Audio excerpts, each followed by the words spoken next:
Hi, and welcome to Piano Teaching Success Q&A. I'm Gillian Erskine, your host for today's show, as we join piano teachers from around the world to be inspired, uplifted, and make our job that little bit easier as we explore our passion for teaching piano. Well, I just wanted to take 5 seconds to let you know that we will be launching the studio membership for piano teachers on the 15th of March. And the very exciting news is if you would like a little sneak peek about what the studio is all about, you can join our Accelerated Success 5-day teaching challenge, which starts on the 1st of March. So pop on over and register at pianoteachingsuccess.com/challenge. Well, on the last episode, we talked about whole body learning strategies for teaching a simple Mozart piece. And this week, we want to delve into the neuroscience around learning and how we can use this knowledge to teach piano. Today, we explore the work of Dr. Robyn Staveley, who has just completed a PhD on the impact of neuroscience on music pedagogy. I started by asking Robyn what she's doing now.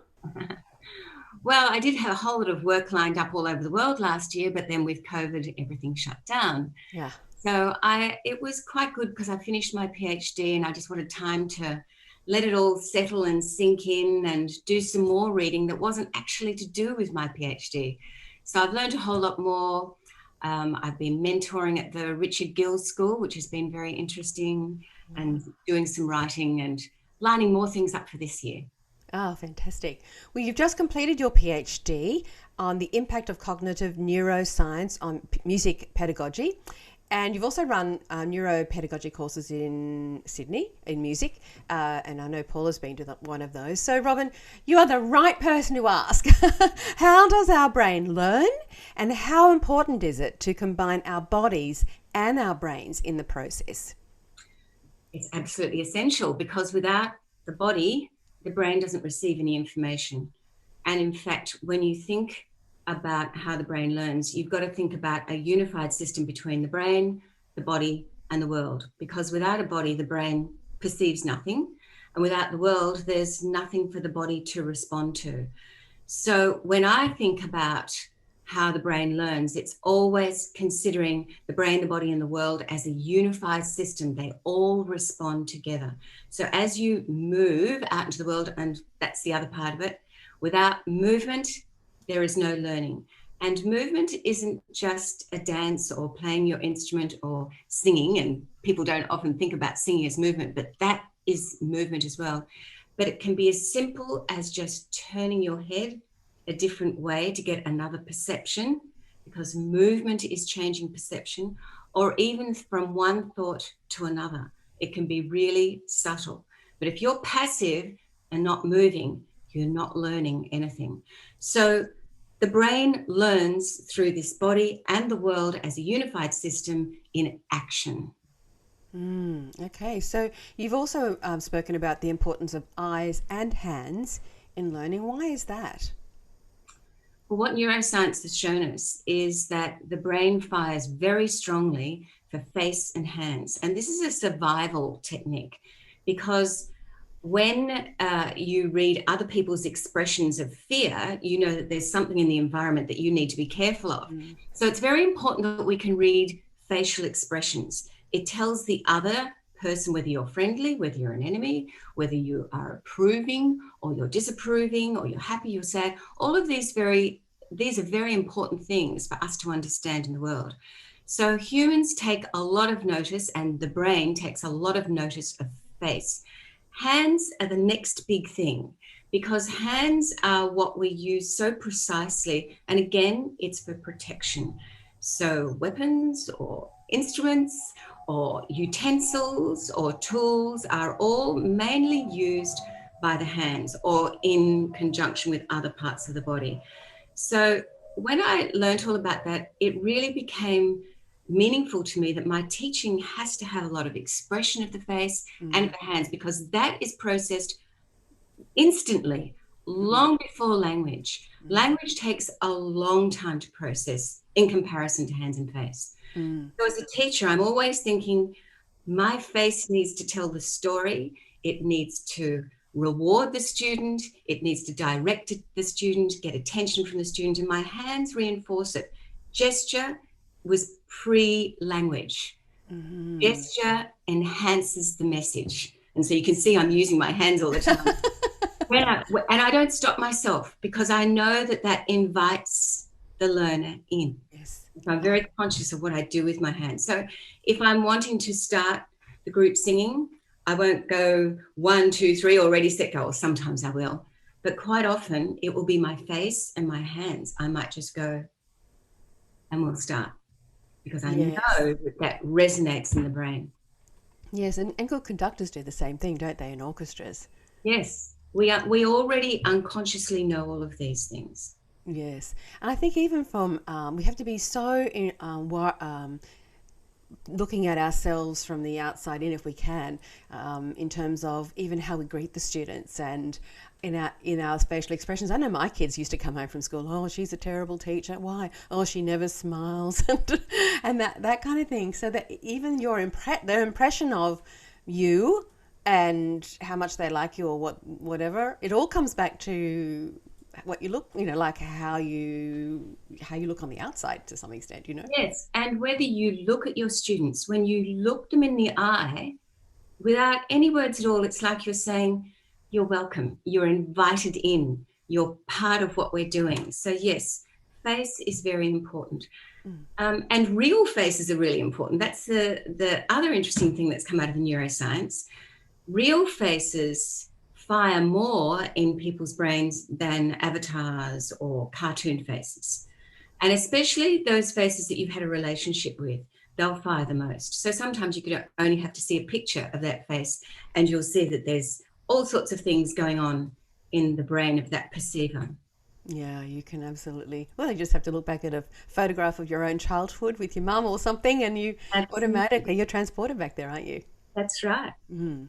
So how can we use this in our teaching? I mean, certainly we talked about how we communicate with our students, but what about screens and even perhaps use of video or that kind of thing? Like, screens are here to stay. There's a lot of controversy about kids watching YouTube videos, and teachers are worried about it's not effective or proper learning, or it's cheating if they learn something from a video. What do you say about that? I think it's all a matter of balance, because as you say, it is here to stay, and you choose the tool that is the most suited to whatever you're learning. But because I look at embodiment, and because I know that movement is always key, I'm always looking for the technology that will reflect what we've already moved and what we already know, or what we can move. There are some great little apps for composition that you can put your own voice into, and you can put your own movement into. But the other thing about technology at present, and we all know that it develops very quickly, but at present, it's the same action on the iPad or the computer as it is for any other subject. So we're not differentiating as music teachers what's different. We might be doing musical things on it, but we're still using the mouse and the cursor, and that's not a different whole body action to any other subject. So these are the things I think teachers need to keep in mind. It's quite different if you've done a great big lesson of movement and dance, and you've sung and you've played and you've improvised and you've composed and you use lots of different instruments, and then you go to the computer, because then what you do on the computer represents the action and the memory that you've created through doing. So it's a matter of balance and choosing what is going to be the strongest learning. Yeah, so it's like immersing our bodies in this. So something like, before we go to something digital, so something like if we've been doing a teaching point around a piece and we've done a lot of work on that piece, is it good for us to make a video of us playing the piece for our students to watch and sort of remember at home? I think one of the problems is that we do all this work in the lesson and then it was all fantastic and then they kind of forget. I think the videos of what you've done together are excellent, because they understand what they're looking at. It's not like it's a different person or it's a different piece. It's what they've already embodied through what they've done, and they have the opportunity to do this wonderful thing that the brain loves to do. And what the brain really loves to do is compare and contrast, categorize, and predict. The brain is a predicting machine based on all its past memories. So when it is satisfied that the prediction is right, It's rewarding. So those videos, because you've done it with them, you've enabled them to make a memory and make predictions that are rewarding because they're coming true, and they can correct themselves. And that's another really good thing about recording what you have done with them. They get that self-correction, and correction is learning. If you can already do it, you're not learning anything new. You're correcting yourself, or you're even perceiving a problem, that is learning. That's what we want students to do. Always find what they can't do. And so how important is, because there's learning at the piano and at the instrument, but well, I guess after COVID times, when we all go, if we ever go back to busy lives when we can't actually be at our pianos and we're not at our home, like driving in the car on the way home from work, from school or whatever, because a lot of kids spend a lot of time in that car. Well, they used to. So away from the piano learning, if they were watching a video, is that useful learning? Watching any video or watching a video? No, watching a video of you. Like, let's say you did record something that you did with the student, and then they watched that on the way, they weren't actually at the piano when they were watching it. That's really good, because they do have that memory, and that memory is stored as a motor memory because they've done it. And a motor memory is very strong because it's not just the motor part of the brain, it's all the sensory parts of the brain as well. So when they're watching it, all of those are activated, not as strongly as when they were doing it, but it is activated. It's making those pathways stronger. So the key to that is that you have done it with them. It is something they've already done. If it's something they have no relationship with, there's no point. It might be entertaining, but they're not going to learn anything. So that's another thing that a teacher has to have a judgment about. What are you asking your students to watch? Are you asking them something that will resonate in their brain because they've done it, or is it something completely new? You can look at something new if you've got a big background of experiences to learn something new. Like, I'll watch a video about the brain, and because I've got a big background about the brain, I'll learn something new from it because it resonates with me, even though I haven't personally been involved with that video. So you've got to think the teacher, what is the balance here? What will resonate with my student's brain? And definitely something you have done with them will resonate. Exactly. And it's sort of like, I guess if they watched, this is an extreme comment, but if they watch someone teaching you how to play Tchaikovsky's Piano Concerto No. 1, and they've only done about, they're only intermediate student or something, as opposed to them watching somebody explain how to do something of a similar level to them, they could probably maybe learn from that if that experience was within cooee of where they are. Yes, it's a bit like Vygotsky was a very famous psychologist who was Russian, and he died very young. And it was 40 years later before he became famous for his zone of proximal distance theory, which is you can stretch your students' learning if you move them from where they are to just a bit beyond. So it's reachable with support, but not too far that they just can't reach it. So this is a very important concept in teaching. And so getting back to your example, something that is within the distance of learning, then they'll attend to it because their brains will resonate with it. If it's too far away, I mean, I guess if they're interested in playing the piano, they're going to be interested in watching it as an entertainment. But what are they learning? It might be important to learn that you can love and to play the piano and be like that one day, but what they'll learn from your video that just moves them beyond is going to be much more. Yeah, absolutely. Hey everyone, I hope you're enjoying the interview with Dr. Robyn. I was so lucky to have her as one of my teachers. She is brilliant. Everything we do when we use whole body learning teaching techniques is informed by the research that Robyn and other neuropedagogues have completed. And in the Accelerated Success 5-day teaching challenge, we're going to be sharing our 5 top strategies for optimizing learning for your students. You can register right now at pianoteachingsuccess.com/challenge. Now back to the interview. And so in the whole body learning, we always talk about a natural learning process of listen, sing, play, read, write. So when it comes to teaching piano or any instrument, how does that process assist the brain to learn more effectively? I really like that approach because it's going to involve all the senses and all the ways, or as many ways as possible, of being musical. So when you're thinking of many ways of being musical, we call that multi-modal learning. So it's not mode as in Aeolian mode, mixolydian mode. It's mode as in ways of behaving. So if we look at lots of different modes of transport, we might think train, bus, boat. Mm-hmm. And when we're thinking of musical behavior, we're thinking of vocalizing, as in singing and making sounds with the mouth, playing instruments or playing and making sounds, performing in other ways, reading music, all sorts of ways of all the musical behaviors. So if you think of as many different ways as you possibly can of performing and learning about the same idea, that's going to create a synchronized memory. And also, if you do it all these different ways, you're doing it in a multisensory way. So in terms of multisensory, we're not just talking about the 5 senses of taste, touch, smell, hearing, vision. They're just the immediate primary senses. There's also 2 very other important senses that are invisible to us. We don't even think about because they're so automatic to us.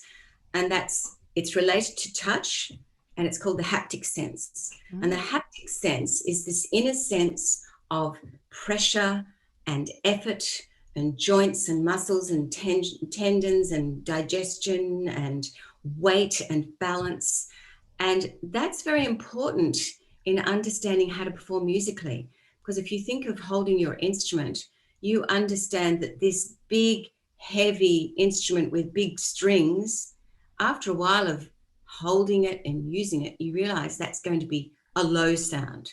Whereas if you hold this little tiny instrument up here, it's probably going to be a high sound. And all of that memory is from the 5 senses plus the haptic sense plus another type of sense called proprioception. Proprioception is our body's awareness of self in space. So if I want to know where my feet are, I know where my feet are. I don't have to look at them. But if you lose your sense of proprioception, you don't know where your feet are. In fact, you don't know where the world is. So it's completely unconscious to us unless we lose it. So proprioception is another sense that is all melding when we do it many different ways, because we use a body part this way, we use it that way, we use it this way, we stand up or we use body percussion. All of these different ways facilitate knowledge to be a unified whole. So one sense and one mode informs each other, and they all synchronize together to make a unified whole that's meaningful. And so one thing means one here, and I understand this because I understand that. Exactly. I guess with piano, playing piano, it's we're not like lifting and feeling instruments in the tangible way that perhaps many orchestral instrument players do. But there's certainly that geographical, we often call it keyboard geography, where if we instinctively know the distance between one note and another, or the intervals between notes and another, and because we only hear really right in front of us is a couple of octaves, but there's all of the ones up here and all the notes down here that we've got to get to, and to be able to combine all of that requires that probably proprioception. Is that right? Definitely proprioception, because you've got to have a sense of the instrument being part of you. And there's a very special system in the brain called the peripersonal system.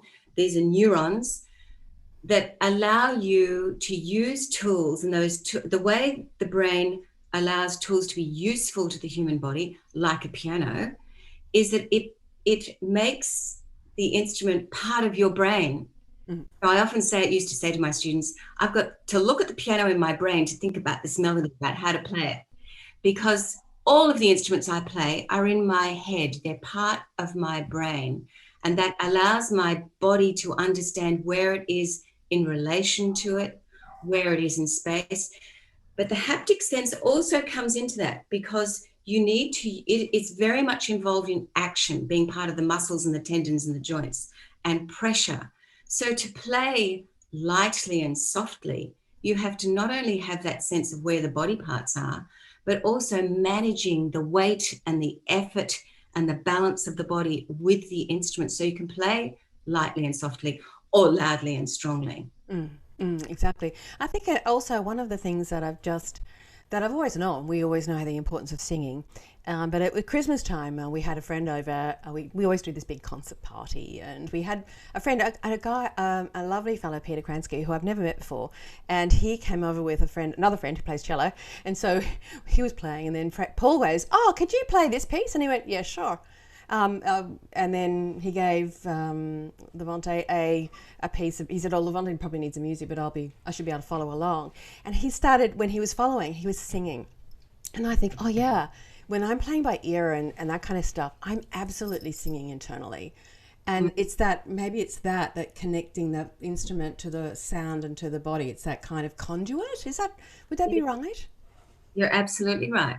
Because again, unconsciously, we know that when we sing, we're putting the effort to sing high, and we unconsciously do things like lift the eyebrows and the cheeks, and then we sing low, the body tends to get lower, and that helps us understand.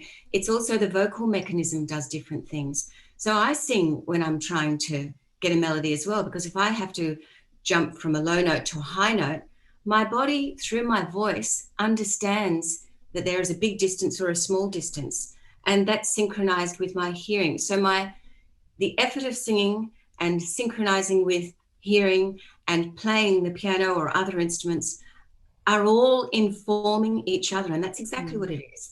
Yeah. Each mode and each sense are informing each other and balancing each other out. And again, the brain predicts, it compares, and when there's an error message, oh, I needed to go higher, the hearing tells you, and your body immediately responds. So that integration is essential to a fully engaged and a fully knowledgeable sense of musicality. Yeah. And when you're singing, you're thinking sound.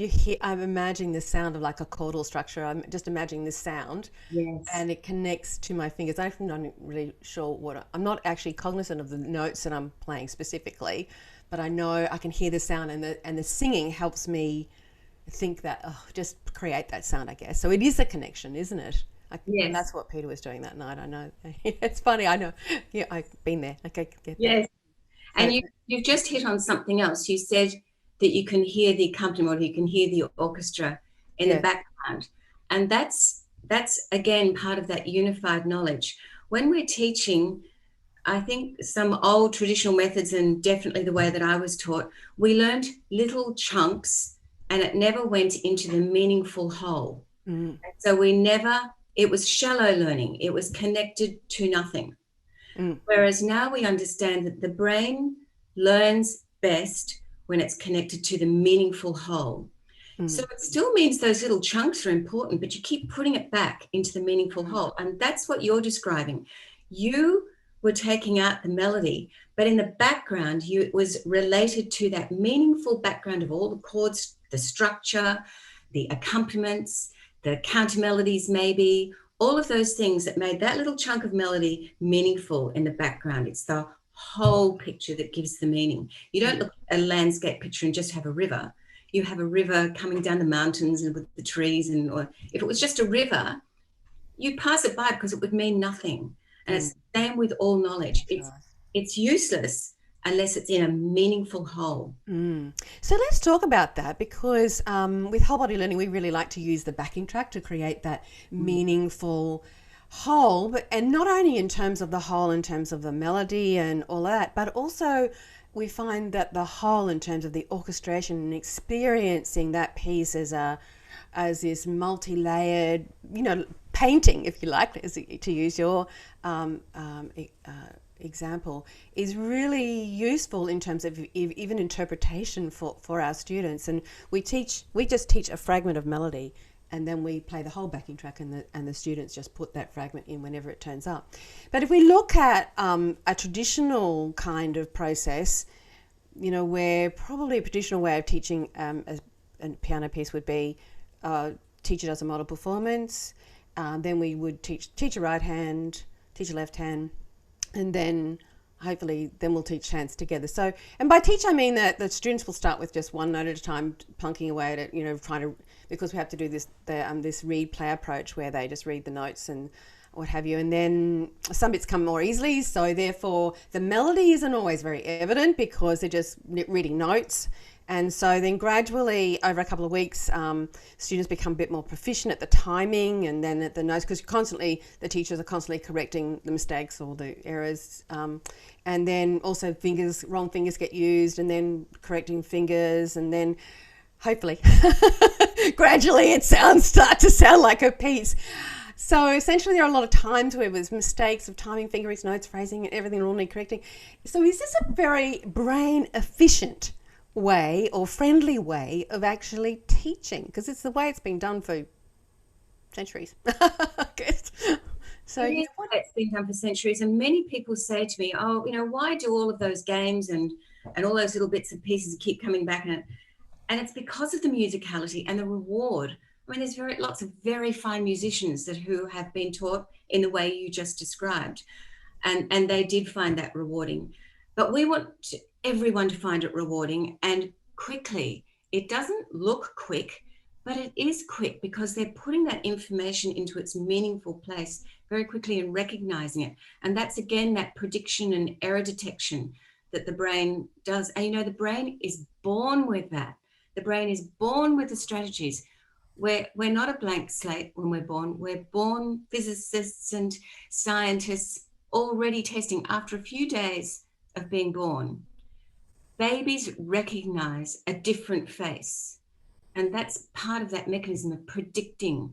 This doesn't look like the face I'm used to. And it's the same with all learning. So learning a bit and then recognizing it in the whole is really filling in the picture bit by bit. And it's so rewarding because you can achieve something really quickly. You don't have to learn very much, and learning just a little bit is achievable before you put it into this thing that sounds so wonderful. How rewarding is that? It's not very rewarding when you're going plonk, plonk, plonk, day after day. And that's what used to put off children. They would stick at it because it wasn't rewarding quickly.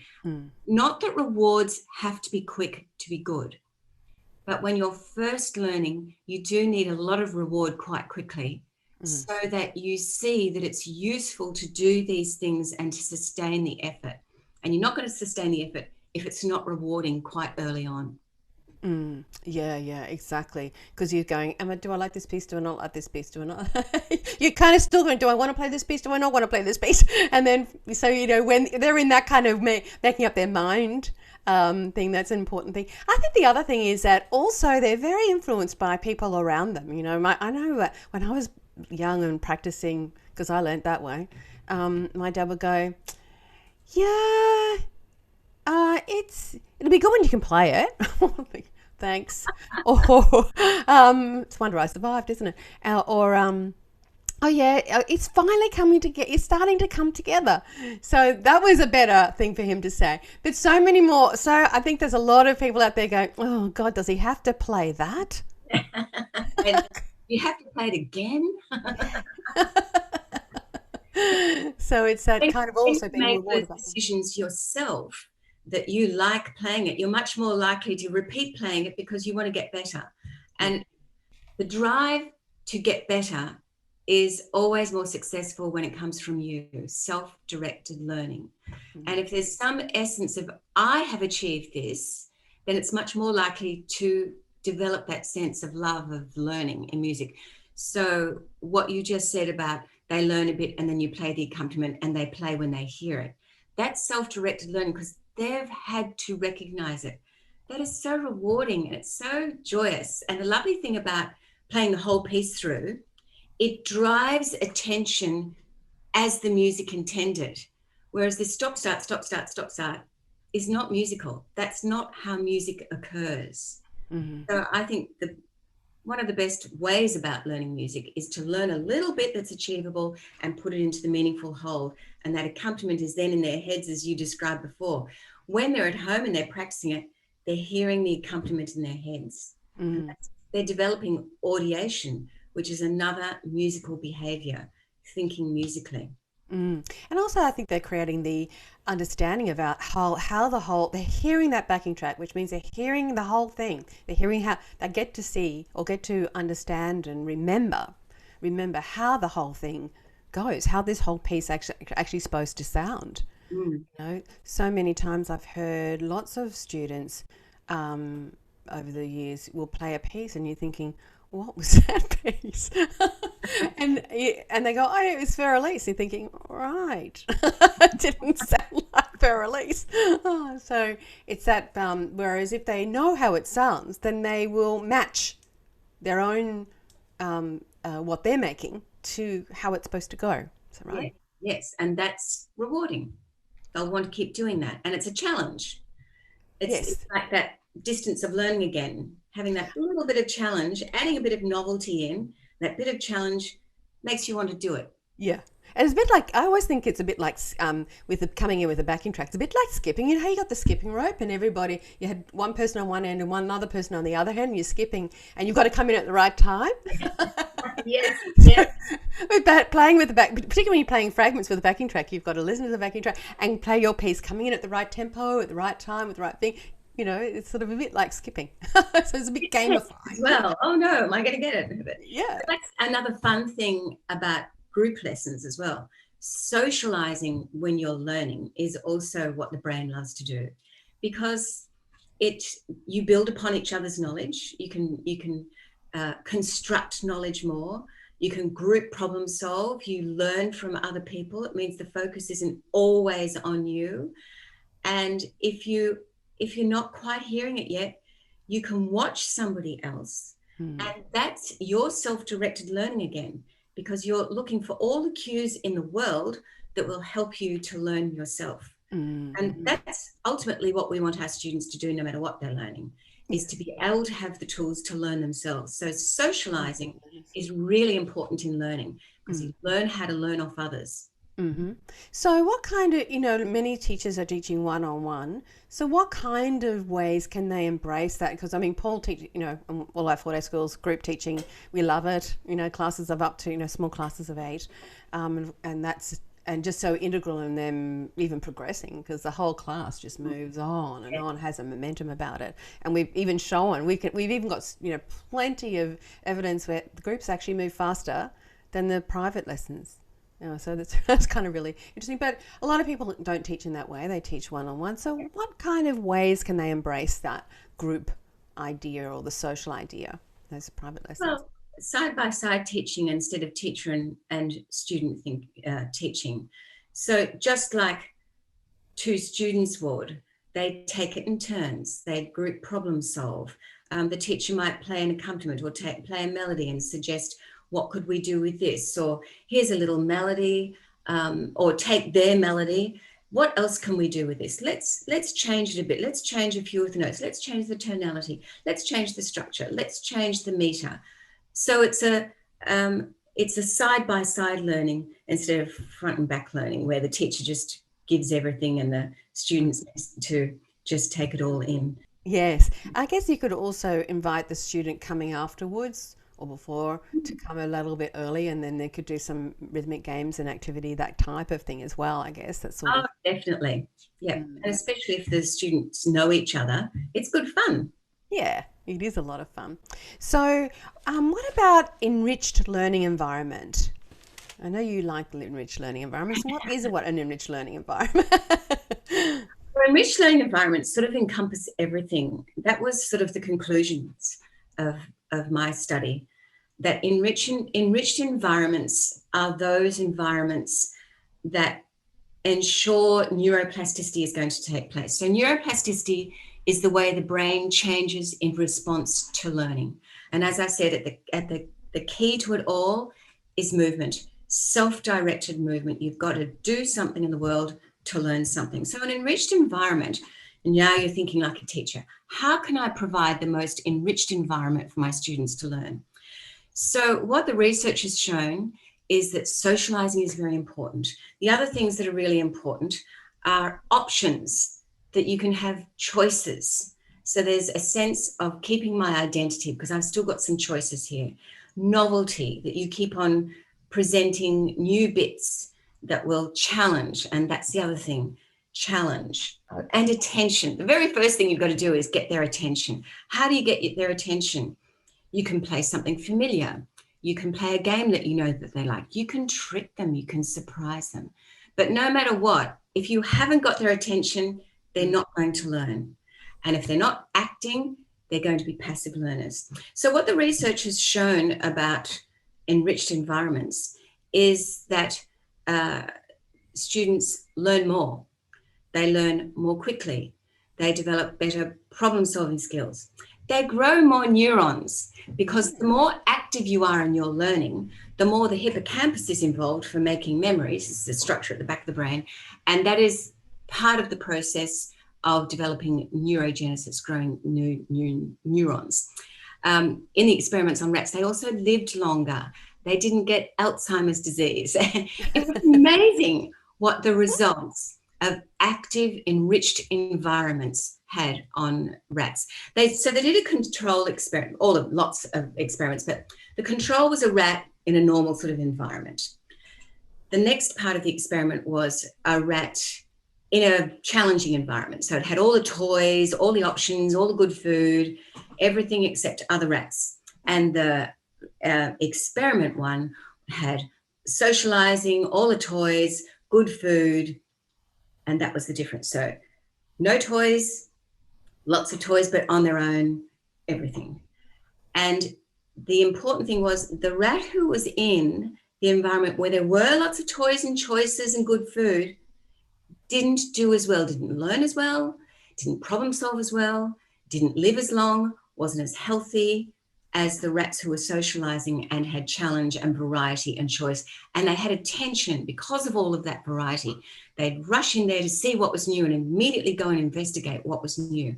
And they were very active. They were fitter. That's why they lived longer, because their bodies were healthier. So enriched environments, when I'm planning my lessons, I'm thinking, how am I going to enrich these environments?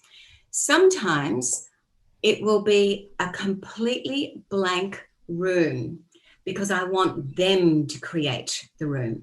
The sound or the action will be instigated from me. But sometimes I'll have lots of things in the room that will be all part of the same idea. So for example, one of the recent ones I was doing was all about flow in music, how to create the idea of flow.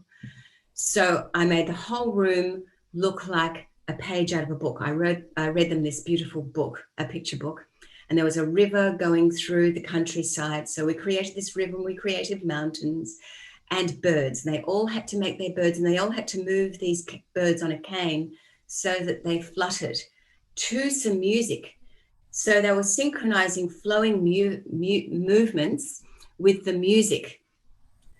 And this sent into their haptic system and their proprioceptive system and their sensory system the feeling of flow. And then they had to create that on instruments. And then we created a score. So all sorts of things we were playing, we were using vocalizing, we were using singing, we were making, using the body to make flowing sensations as well as things that flowed. And so by the end, they had a multimodal, multi-sense. And so that was an enriched environment that was full of things, but it doesn't have to be full of things. It can be full of sounds. It can be full of the activities that are going to be multisensory and multimodal, challenge, options, variety, socializing, problem solving with each other, etc. Sounds like fun. I wish I had been there. It's lots of fun. I like those little birds on the cane. That could have been really cool to do. Gorgeous. Yes, I think the sense of variety, it's kind of like, oh, wonder what she's got planned for me today. That's right. And that's what you sort of like this surprise, can't wait to get into the classroom to see what's going to happen next. And of course, I was doing this with adults. So they come in trying to be a bit cool. They can't resist it. It's so much fun. I want to have a go. Oh, how do you make them do this? And making really embodies the feeling. And when you've made it yourself, you really feel that flow. It was absolutely beautiful to see a lot of people who'd never danced before. Some of the students had never done music at school before, which is, you just can't believe that they've never had any sort of musical experience before. And the joy when they felt their bodies were the music by using these birds for flow. It was just absolutely a gorgeous thing to see. I mean, It would have been vocal and robust about it, but because they were so, adults are much more confined, to see the joy in their face was just such a joyous thing, because the music was them. Their bodies were the music. And moving this, because they can't play instruments, they couldn't play instruments at that stage or sing, this was their way to be a musician. Experience it. And so you've seen some of Paul's classes. In fact, I think some of Paul's classes might well have been in your study. So, with the whole body learning, so what did you find brain friendly about how you've seen Paul teach? Paul is a great example of challenge, variety, options, change, problem solving, action, movement. I love the way he got everyone together and singing a song and moving, but very clever movements. And this is what a teacher does. Nothing is for nothing. Everything is for something.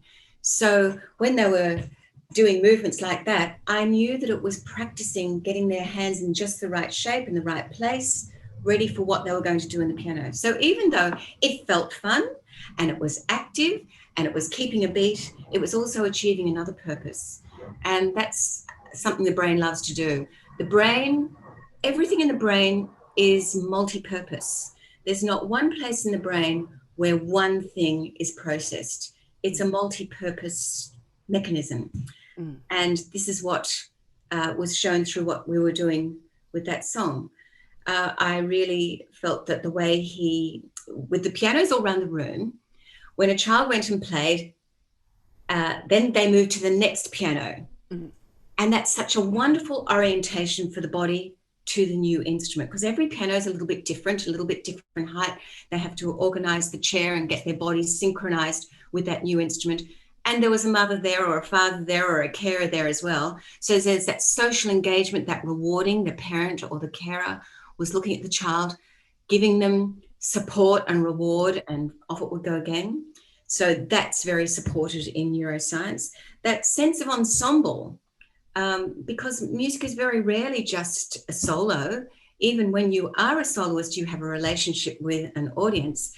But having that sense of ensemble drives you. It keeps you going. There's no time to just sit and think and then get distracted. Keeping the music in place and its musical place kept it going.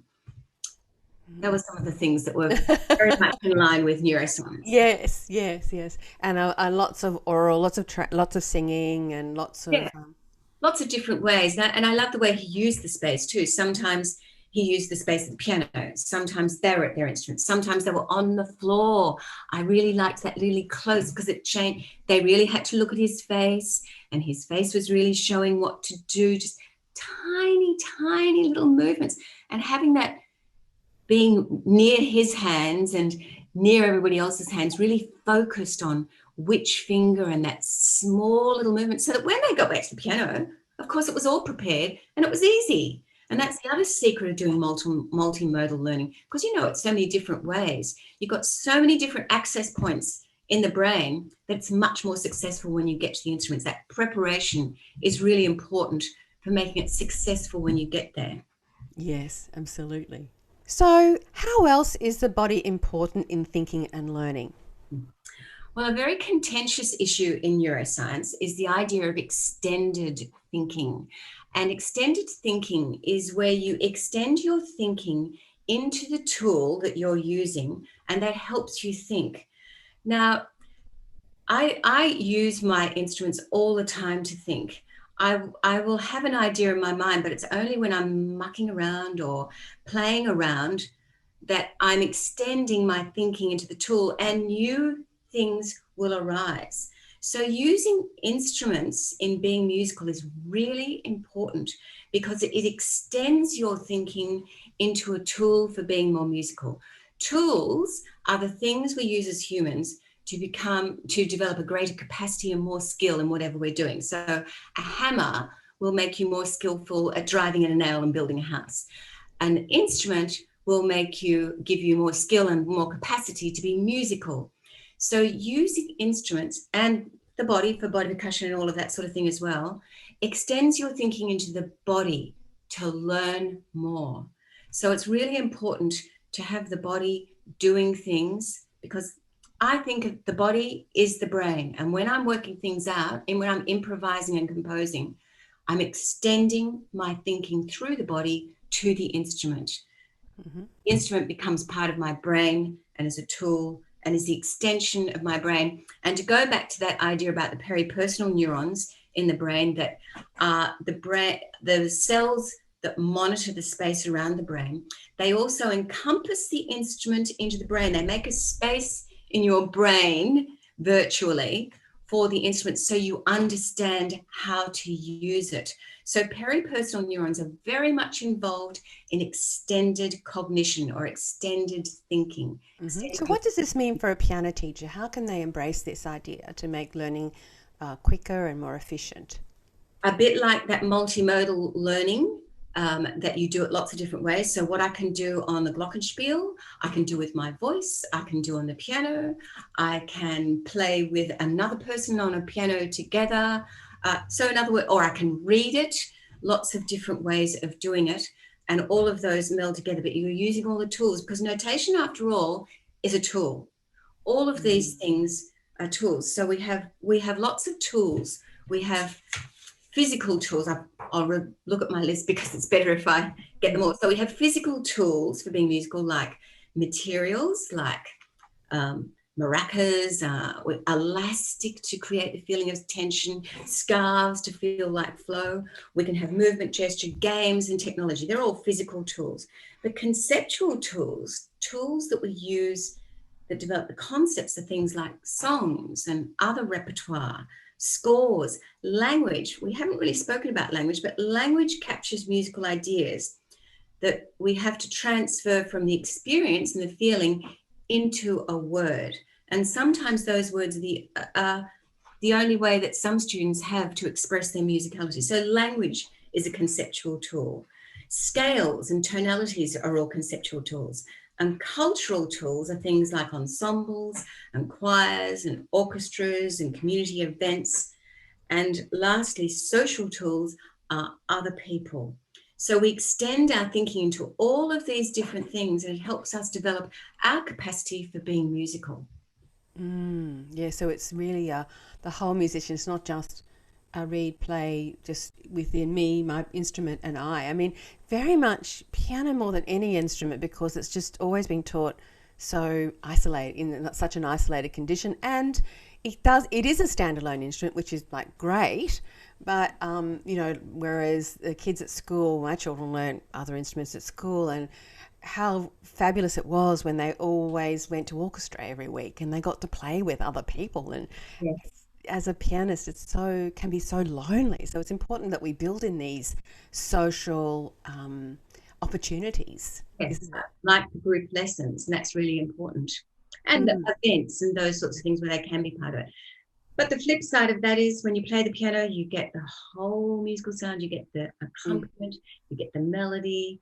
So there's pluses and minuses.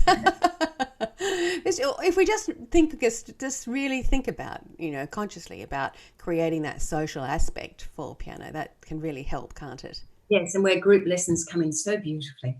Yes. And even theory classes. I know when as a child I went to theory classes with and just to learn, just to meet and sort of interact with other people that were doing something that I was doing, because not very many of my friends were doing that. In fact, most of them were kind of I quit piano. So they were kind of like, yeah, I don't have to do the scales anymore. I'm so lucky. Of course, they're the ones that go, no, I wish I hadn't quit piano. You're so lucky that you can play. You think, luck? No, it wasn't luck. That's right. Perseverance. Sticking to it all. Well, thank you so much for everything you've shared with us today. It's been absolutely fascinating. I'm sure everyone has got so much out of it. So thank you so much. Thank you, Gillian. Thank you very much. And that's all we have time for today. We're going to be back in 2 weeks' time with another great episode of Q&A. Remember to join our watch list and receive the episode straight to your inbox, and send us your questions. And there's 2 ways you can do that. You can either send us an email or go to our website pianoteachingsuccess.com and click the Ask a Question button on the Q&A page. Well, I'd like to thank Paul Myatt, who's been producing today's show and is responsible for all the videos and behind the scenes tech. With all the talk of today and with Paul's classes, we thought you just might like to see an ensemble of his last class of the week, his Friday 15 class, playing a Bradley Eustace's arrangement of In the Hall of the Mountain King. Oh, and if you like this arrangement, it's available at blackrockmusic.co.uk and blackrockmusic.com.au. Well, please enjoy In the Hall of the Mountain King, and on behalf of all of us, stay well, and we'll see you in 2 weeks.